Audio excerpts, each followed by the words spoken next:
Hi everyone, it's been a few months since I uploaded an episode, but Disability Saves the World is officially back. You can call this Season 2 of the series. The new schedule for the podcast will be one episode every 2 weeks. Don't forget to add the podcast to your library so you'll be notified when new episodes are uploaded. For now, let's get to today's episode. This podcast brings you insights from leading experts in disability and MAD studies from around the world. You'll hear about the research and work of disabled scholars, activists, artists, and our allies. You'll also get some insight into their lives, their favorite non-DS activities, hobbies, and adventures. Most importantly, you'll get to hear how they think disability can save the world. My name again is Fady Shinuda. I use he, him pronouns. I identify as a fat, cis, disabled man of color.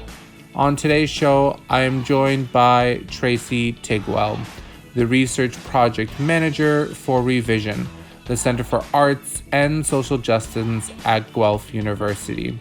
Tracy, who uses she, they pronouns, is a community organizer, researcher, activist, and cultural producer who has been in the folds of Toronto's queer arts communities over the past many years in performance, video, analog photography, and writing. Tracy is also a fat activist, working with Fat Rose, an organization building a more radical fat liberation movement. I got a chance to talk to Tracy in mid-May about her work. Even before the pandemic, fat people deal with extraordinarily disabling conditions in the medical systems. That has become even more concerning when we start talking about survival in some cases. Their life outside of academia. She's like, okay, thanks. And then she sort of tries to start moving in this sea of people towards that space, and I'm just like jaw dropped. And to ask them how they think disability can save the world.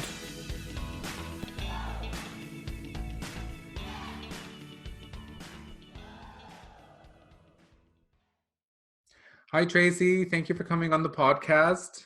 Hi, Fady.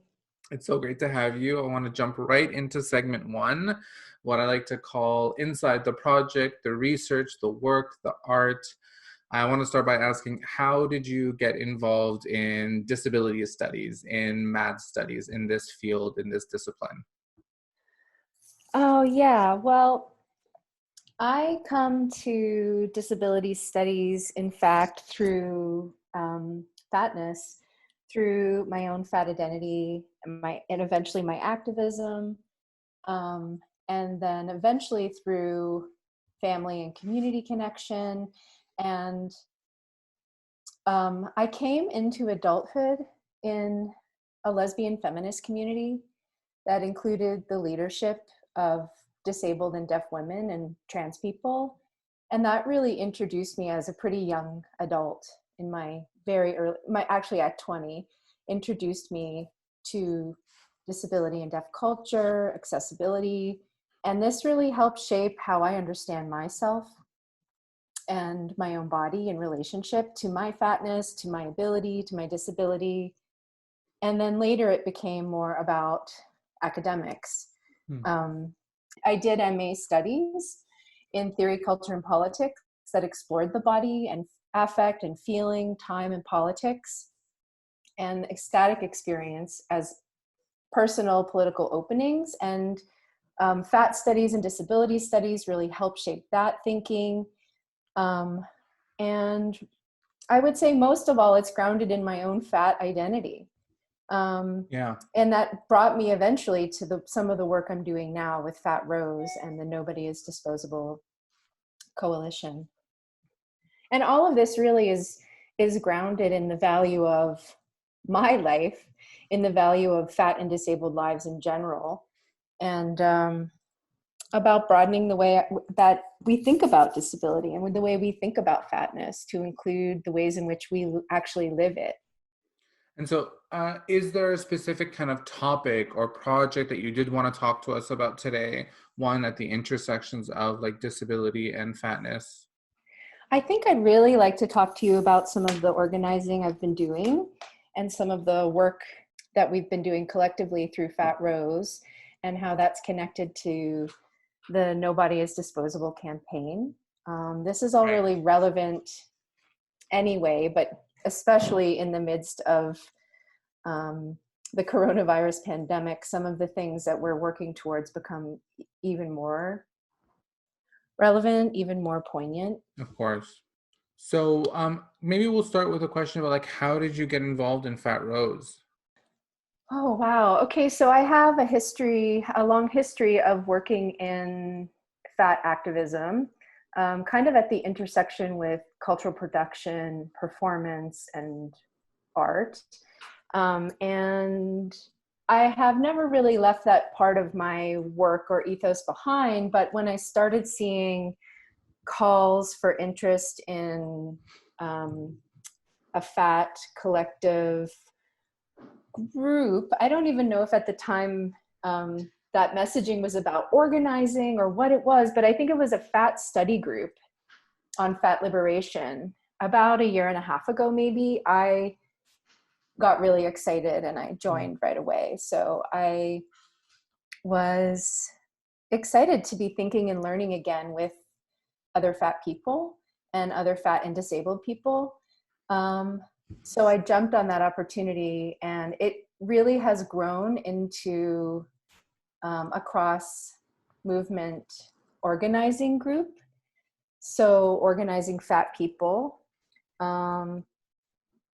into intersectional fat liberation, thinking about how that connects and interlocks with other social movements. And a lot of us having had the experience of being in so-called radical spaces or so-called progressive or liberal spaces, and fatness, even sometimes in disability-centered spaces, fatness being sort of left under the mat at the door, you know, like still encountering a lot of fat phobia in our social and political interactions. And so many of us wanted to kind of bring fatness to the table and talk about how it interacts and how it intersects with many of the other liberation movements we're involved with around race, around ability, around disability, class, and so on. Yeah, I mean, like, and as a fat identified person myself, it's so exciting to hear, right, of this group, and to kind of look through the website as I was earlier today, and kind of finding the things that you're doing. I mean, even just the Instagram page to me seems like a radical piece of like cultural production, and Yeah, like all these fat people represented, all these fat ideas, right? Like being exactly. so presented. But the fat body is always under attack, right? And Yeah. in particularly now when it comes to the pandemic, when, you know, I think our bodies can become, you know, considered medically inferior, and so therefore, you know, less likely to get the attention of medical professionals. And so I wondered if you could tell us a little bit about the organizing that's happening around, uh, around, you know, the pandemic, and ensuring that people know their rights. Hmm. Well, I'll just start by saying that even before the pandemic, um, fat people deal with extraordinarily disabling conditions in the medical systems that we encounter. And that has become even more concerning when we start talking about um, crisis care or triage care, or care that sort of begins to make judgment on who deserves care and treatment and survival in some cases. Um, Fat people are already understood as closer to death, having shorter lifespans, even though that's not necessarily factual. And even if it were, we deserve care, and we deserve survival, and we deserve lives. So Fat Rose is part of the Nobody is Disposable coalition, and you can find that website at nobodyisdisposable.org. And I'm sure, Beatty, you'll I will connect. link it. Yeah. Yeah, link it in this episode notes. You can also search for Nobody is Disposable hashtag because it's actually taken off quite amazingly and is being used very vastly around North America and even in the UK. And Nobody is Disposable Coalition is really working hard against discrimination in triage during this pandemic. Right now, we have an open letter to care providers and hospitals that you can find on the website, a Know Your Rights toolkit that outlines the rights of fat and disabled Americans, actually. Although there is a UK document on the site as well, and we're currently working on adapting this to a Canadian context, you and I, Fady, so that's really exciting. But the Know Your Rights toolkit is not, it is American-centric, US-centric, but it also provides tons of strategies for getting the care that you need, surviving extraordinarily biased medical systems. So it's not useless to folks who aren't American. It actually has lots of scenarios, case studies, phrases that you can practice saying, things you should bring with you to an emergency room. So all kinds of really relevant and helpful information, even if the rights sections are really American focused. And this campaign is also bringing to the forefront how important it is to think about fat bias and racism and how they work together, and that these weight discriminatory policies and practices, especially under triage, are disproportionately affecting people of color.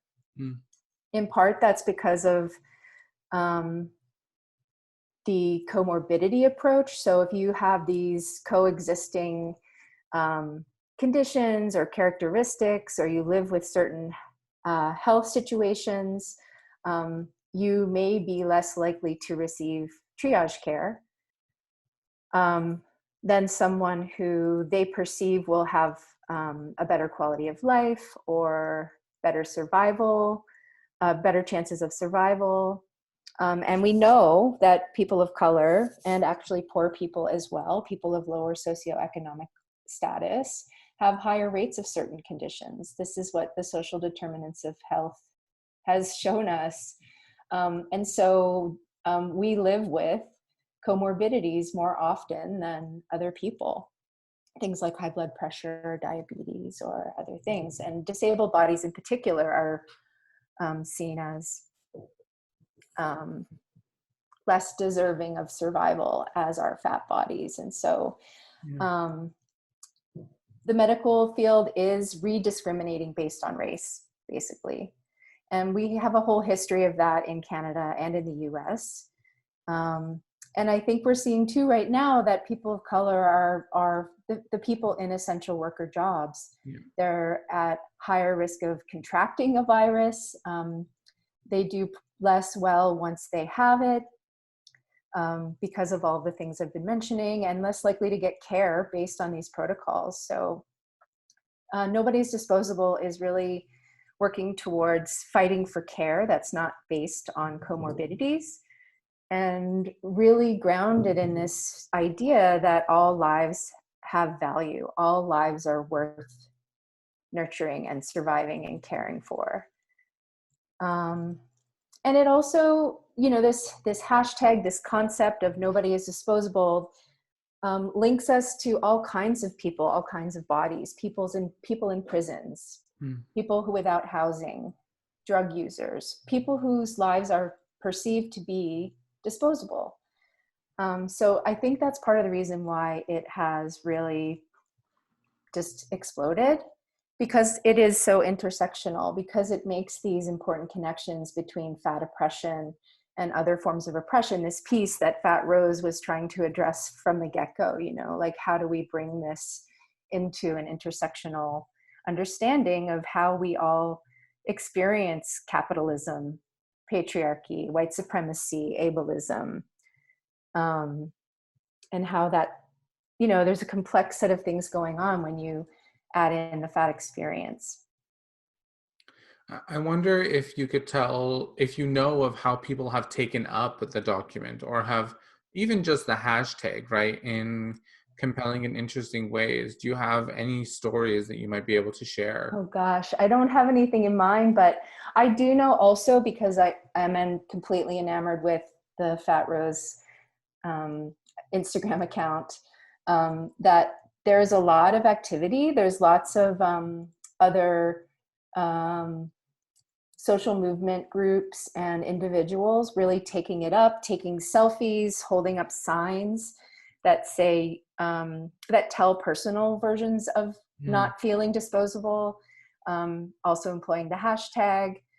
Um, so I wish I had a better story for this, but I don't. Sorry, Fati. No, but I think that's actually quite exciting, right? To hear that, like, I've seen these, like, people are holding, just 8.5 by 11 pieces of Yeah, white paper, right? yeah, And they've taken the time to construct a message on this little piece of paper, this regular piece of paper, right? That tries to tell the world that they're more valuable, right, than all the dominant discourses out there say they are. And yeah. I think that's a really, talk about cultural production or art or activism all kind of rolled up into one.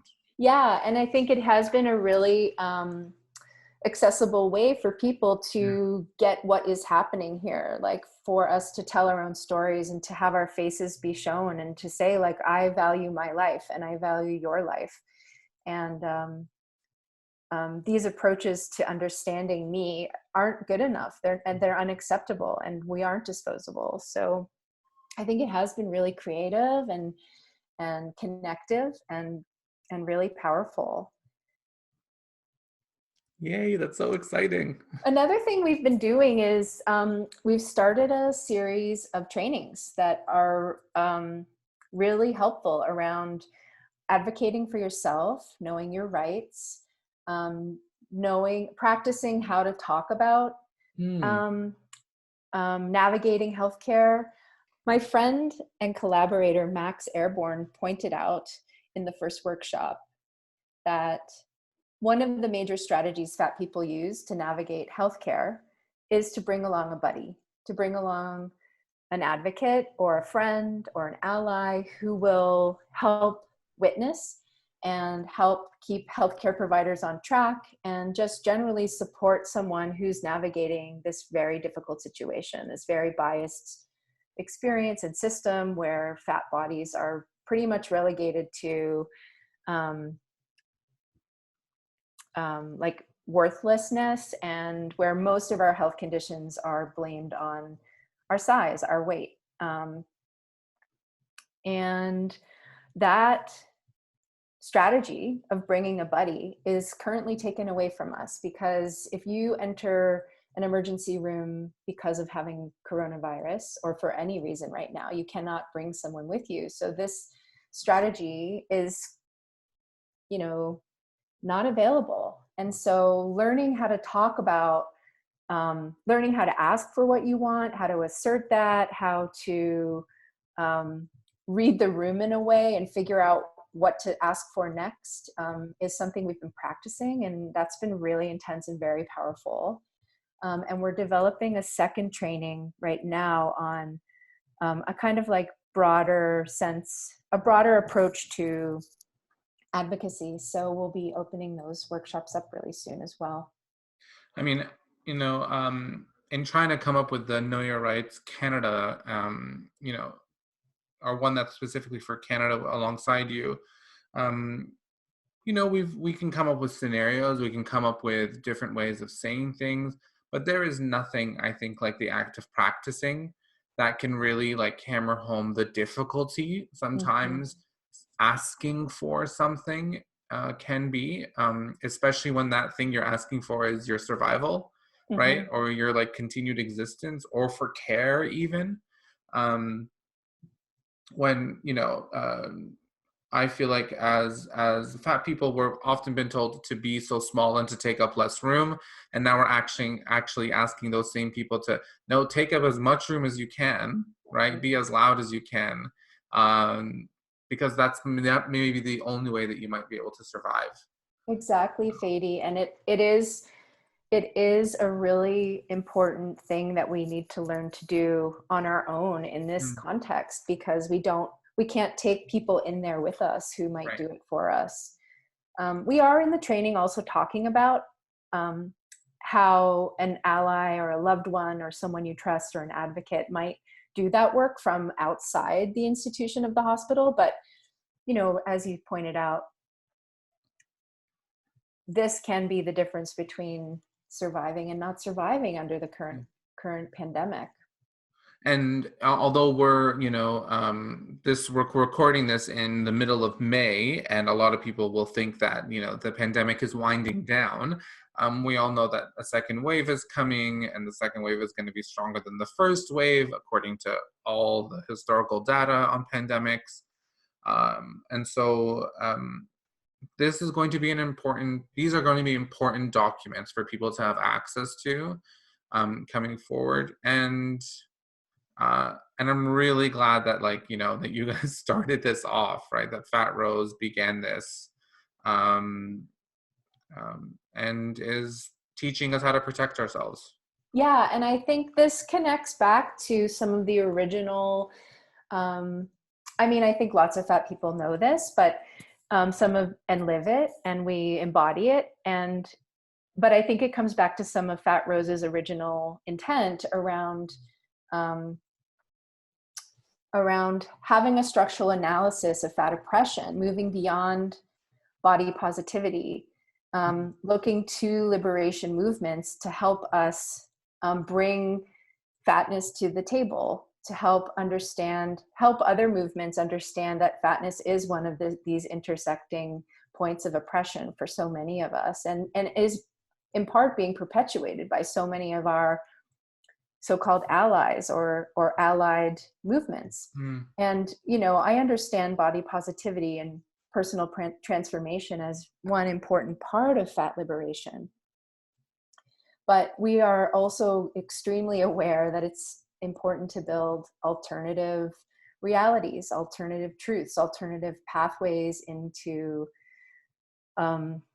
living in fat bodies, and to understand that we have to change oppressive structures and systems, moving beyond kind of like individualist thinking or individualist responsibility to seeing fatness as something that's more complex than that. Hearing you talk about this brings me so much joy. It really does. And I'm so glad that this work is being taken up. Okay, so let's jump into segment 2, what I like to call the middle or the liminal. And this is when I get to ask you questions about who you're crushing on. That's the first one. So do you have a current crush? Someone either you can't stop reading or you can't stop recommending? Well, Fady, I am someone who has endless amounts of crushes. So can I name more than one? Yes, of course. I feel like this is part of being a Libra. I would say that I am completely crushed out on Sondra Solovay, who is a fat disabled lawyer based in California, who has done so much work over the last decades around legal structural approaches to fatness and human rights for fat and disabled people. She always blows my mind every time I hear her speak, and I owe a lot of my understanding of um, legal structural uh, perspectives to Sondra. And she's published many things in academic books and journals. So I think I can't name anything, but we'll be able to easily link to Sondra. I also am in huge admiration of Deshaun Harrison, who is a non-binary abolitionist and community organizer. I think they're based in Atlanta. And I recently read something by Deshaun called Fat People Must Become a Priority to the Left, which really speaks to so much of what Fat Rose is aiming to get at. And then maybe my biggest academic crush at the moment is Caleb Luna, who's an academic, a PhD candidate. I think at UC Berkeley, I think in performance studies. But Caleb does work on, I think, on historicizing cultural representations of fat embodiment with a really anti-colonial lens. Caleb is a fat queer of color, also a performer, artist, and poet themselves. And their Instagram page brings me so much breath, so much life. I don't even know that I would be the same person without the last several years of Caleb Luna's Instagram. Oh, wow. And their academic writing is also really right on. Those are three awesome people to introduce to, whoever is listening, including myself. Thank you for that. You are someone who, as I said in the intro, is a community organizer, is an artist, is someone involved in academia. I wonder if you have advice for young people in any of those fields, kind of starting out. What would you tell them? Gosh, I mean, I feel like any advice I give would be so maybe canned sounding, really like cliched, but I really think following your intuition is really helpful, like being yourself, coming to the things you're working on with your own truth. I think really leads to new pathways and new ways of understanding whatever it is you're passionate about. And I think the other piece of advice I would say is stay really connected. Stay really connected to yourself, but to your family or your friends, to your communities, because that's where all the juice is. That's the way we stay grounded. That's the way that we, staying connected is how we avoid objectifying people or abstracting from people or communities, is by actually, staying in conversation, being a part of. That's what I would say. That's good. I mean, I don't think that's canned at all, actually. I haven't heard that one before about staying close to community. I think it really sits with me like as some great advice, right? As someone who has created a chosen family, right? But is also very much connected to like the community that I'm part of, the diaspora that I'm part of, and tries to homogenize them, right? As much as possible to make things easy, but they're very heterogeneous, right? They're like very different, this group of people that I try to kind of clump together. So I think that's actually really excellent advice. But yeah, like when you stay connected, like you can learn from the pieces that are part of you and speak to you, and you can learn from the pieces that have helped you change. That's when I look at some of my family of origin and some of my communities of origin, and look at how I've grown and chosen some of those same things and some different things. It really has helped shape who I've become as a thinker and a creator, and how I move through the world. Okay, let's move on to segment 3, what I like to call outside the project, the research, the work, the art. Who is the most famous person you've met, and what was that experience like? Fady, I've met so many famous people. I've never met any. How has everyone met so many famous people? Where do I begin? That's like unfair. Like they need to spread the wealth here.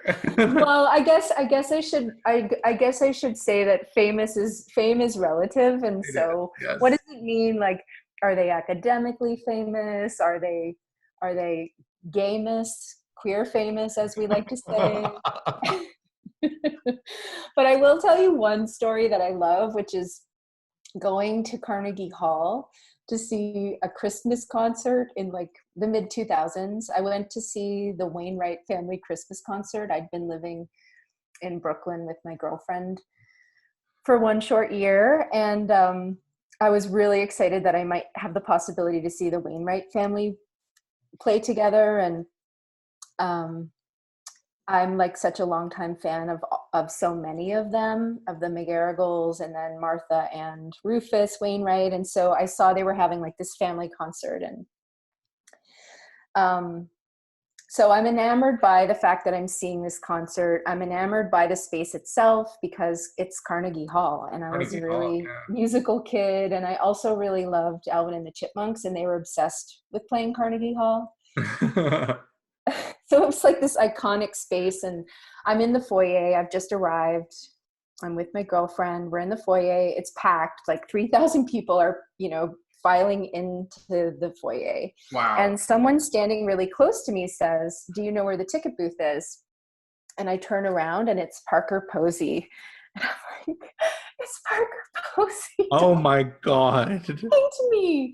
And I'm such a fan person. I'm such a gushy fan person that I'm like, I really try to pull it together and play it cool. And I just, with like a flat face, say, "Yeah, I think it's over there." She's like, "Okay, thanks." And then she sort of tries to start moving in this sea of people towards that space. And I'm just like jaw dropped and staring at Parker Posey, being like, Parker Posey just spoke to me. I love Parker Posey. She's so great. She's so cool. It's like the only good part of that Superman Returns movie. I love that story. I fully thought you were going to run into a Wainwright. Parker Posey came out of nowhere. I love that. I didn't. Parker Posey. Okay. So what is an obscure fact you carry around, and when do you pull it out when there's a lull in the conversation? I don't think I pull out obscure facts when there's a lull in the conversation, but I do know a few obscure facts. Do share. I want to say one, but I don't really know how to pronounce the language, so I'm a little embarrassed to actually share this with you, Fady. But one obscure fact that I know is that chickens drop their eggs, their feces, and their urine all from the same hole. They use one hole for everything. And there's this mechanism, it's inside, that sort of turns off the other functions so it can do what it needs to do. So amazing. It's called I can't say it, cochlea. I want to say cochlea, but I know that's the part of the ear. I can't say the word. That's okay. Okay, but another really amazing weird fact that I know is that I'm from Nova Scotia, which is traditionally Mi'kmaq territory, and has a very vast, culturally vast Mi'kmaq community now. Anyway, when you're in Nova Scotia, you're never more than something like 50 kilometers from the ocean, ever. So it's a very small province, and it's almost surrounded by water. It's a peninsula. And so you're never really more than like a 20 to 30 minute drive from the ocean, no matter where you are. And even more cool is that you're even closer to a freshwater source. So there's like over 3,000 lakes in this tiny province. So everywhere you go is water. And I really love that about Nova Scotia. I love Nova Scotia. I've only been there once, but I got to drive there quite a bit because I had a rental car, and I remember that I thought that I was driving through a jungle of Christmas trees. I'd never seen so many Christmas trees in one space before. And like you're driving on a highway, you're the only car there, and it's just, fields and fields and fields of Christmas trees. And I thought it was so magical. And I thought if I was here during the snow, I would just think I was in like transported to like a magical Christmas movie set or something. I think Nova Scotia produces a lot of Christmas trees, actually. Okay, that makes sense There's then. also still a lot of trees in Nova Scotia. Whenever I fly into Nova Scotia, my girlfriend, Jamie, is often just completely amazed by only seeing trees and water. Like that's all you see. You don't see development. You don't see No. hotels. You don't, even on the coast, you don't see that stuff.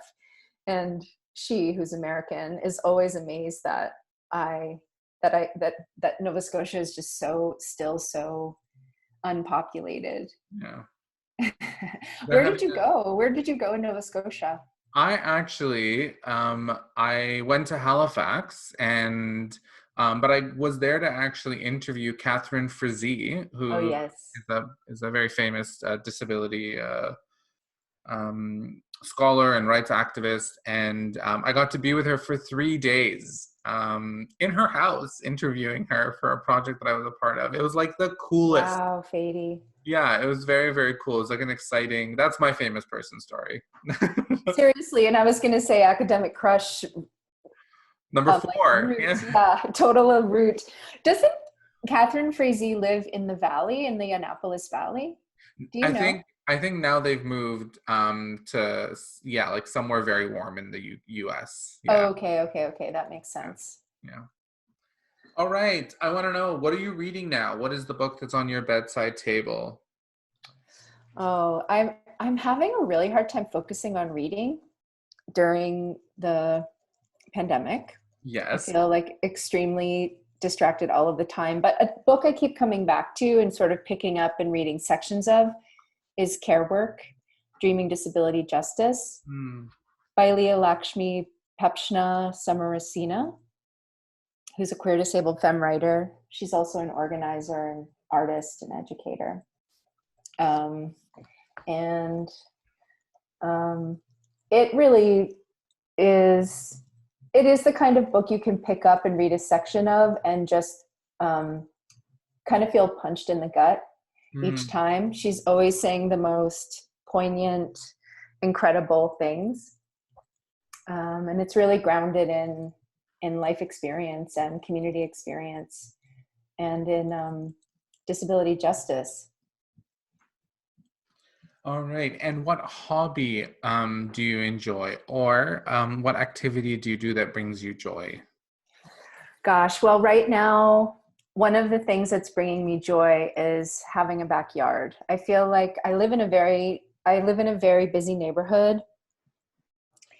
And the first month of the pandemic, my neighborhood was quite quiet, but I have to say, as spring approaches and is here and is becoming more and more beautiful out, my neighborhood is almost as if nothing is going on. And it's busy. It's really busy. You can't really walk down the street without being next to people at all times. And so I've always found I rent an apartment, but I have a backyard. I'm very lucky. It's just become increasingly more important to me to be back there. And we've been gardening back there a little bit, seeds and working with the garden that was here and overgrown before we came, which was mostly set up by this woman, Irene, who lived in this house decades ago. We learned about Irene through our neighbors. So I have to say, like, being in my yard, being with the plants, being with the fruit trees, yeah, it's been really, really a beautiful thing. Yeah, I mean, as someone who's living in the suburbs, like the privilege of a backyard is something that I'm very, very aware of, Oh, and uh, I have to admit that yeah, it's just a wonderful, wonderful thing to have, especially during this time. It's I, I think the first thing that they should open, if they're going to open anything, is public parks, because I think everyone should have access to nature. I know. And we live quite near High Park, and we walk there quite a bit. And I've just been finding that even it becomes so busy that it's hard to not be really close up on people's space all Yeah. the time. So I keep having visions of ordering like a kiddie pool from the Home Hardware down the street or something and having like a kiddie pool in my backyard because I can't imagine being stuck in my apartment and yard for the whole Toronto summer.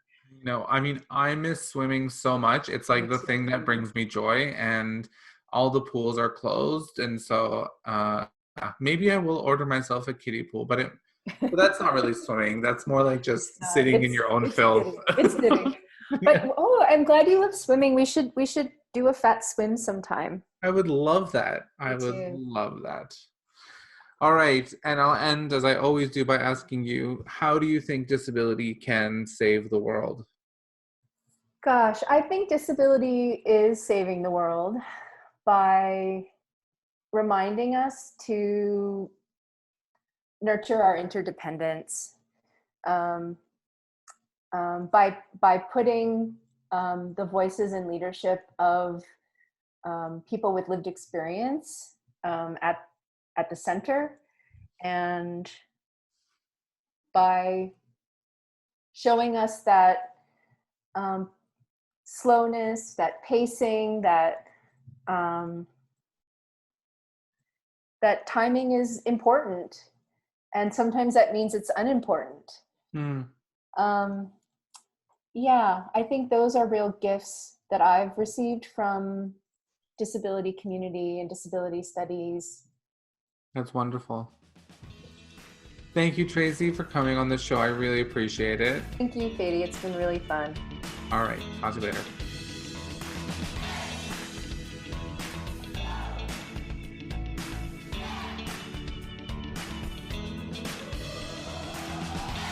Thanks again to Tracy for coming on the show. Get in touch by sending me an email at disabilitysavestheworld@gmail.com. If you're interested in learning more about me, check out my website, fadyshinuda.com.